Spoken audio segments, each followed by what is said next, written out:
Hi, my name is Bev Lewis, and we are going to do a three-part series on divorce and taxes. And today we're going to be talking about child tax benefits. Stay tuned.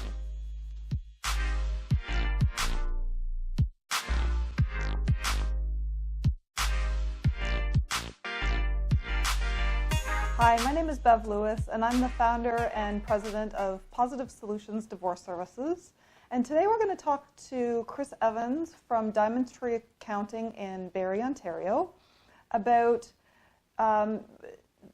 taxes and divorce.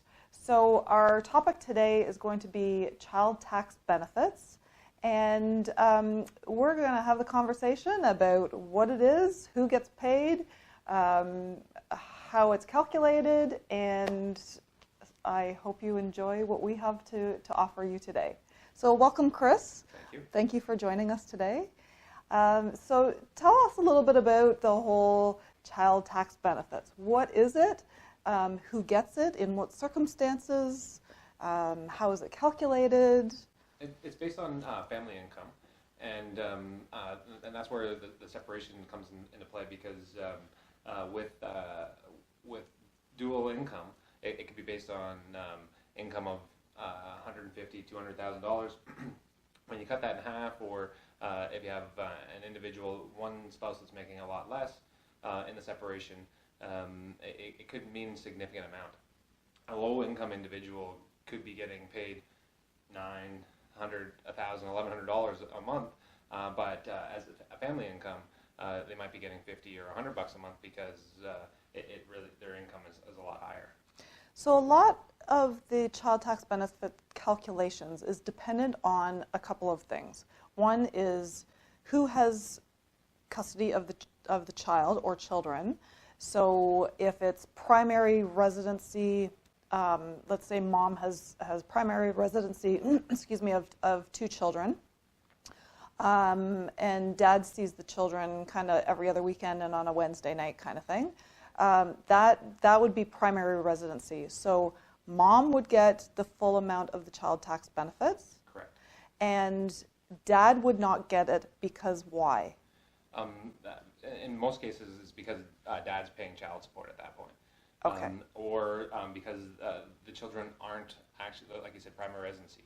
The primary residence is with the mother, so that's who is entitled or eligible for the child tax benefit. So primary residency, and dad is paying child support, so he is not eligible because he's paying child support. Correct.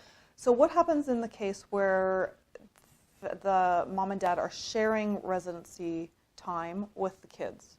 So let's say mom has been a stay-at-home mom. She's now working part-time. She's making, say, $30,000 a year. Dad is a CEO for a company. He's making $150,000 a year. They're sharing time with the kids.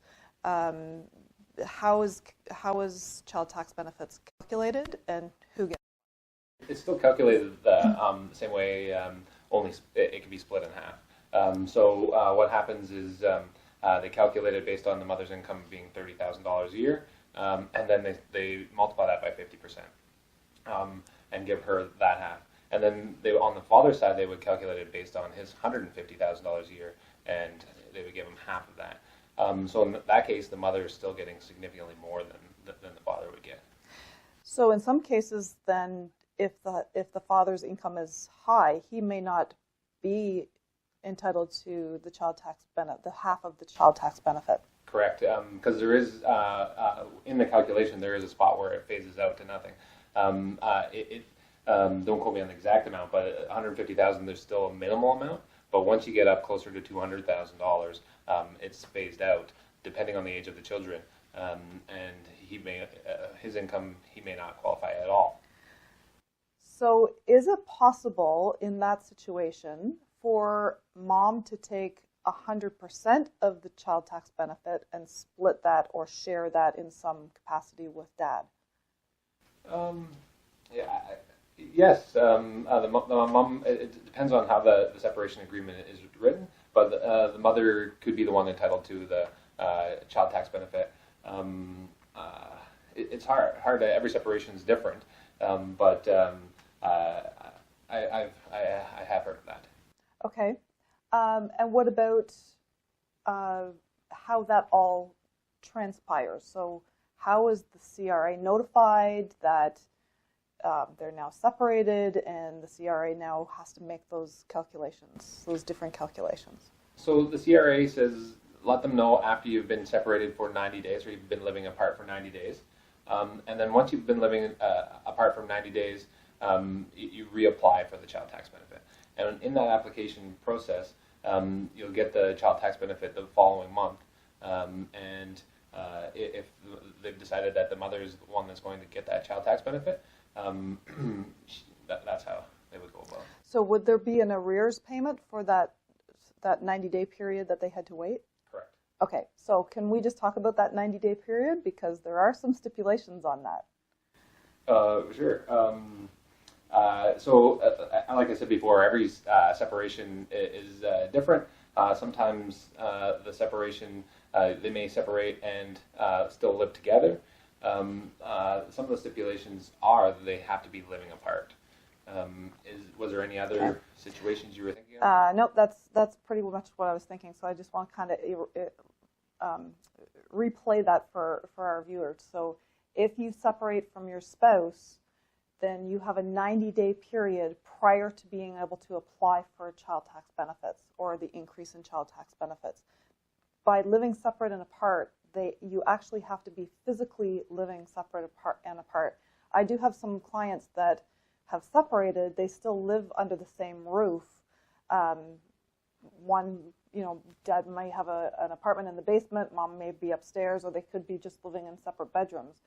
Although their separation agreement may say that they're separate, that they're separated, they're actually not living separate and apart. So they have to wait until they are physically living separate and apart before they can apply for those benefits. Correct. Right.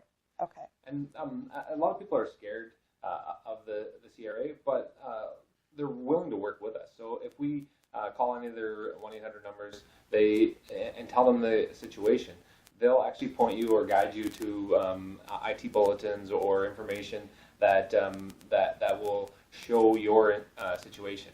Because even though every separation is different, it's probably not unique, because people have separated and stayed living in the same house or apartment.